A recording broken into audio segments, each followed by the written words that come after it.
नहीं वेद ने वात,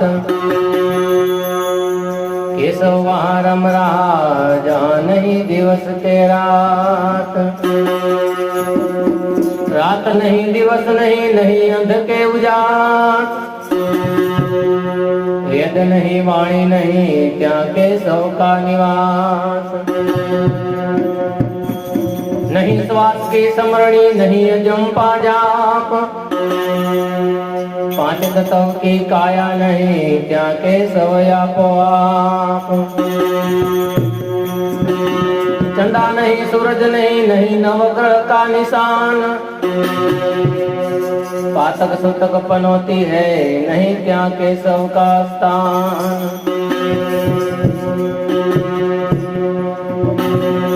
मात नहीं तात नहीं, नहीं जगत को जन्म देनार, भोग नहीं भोगवता नहीं क्या केशव रहनार।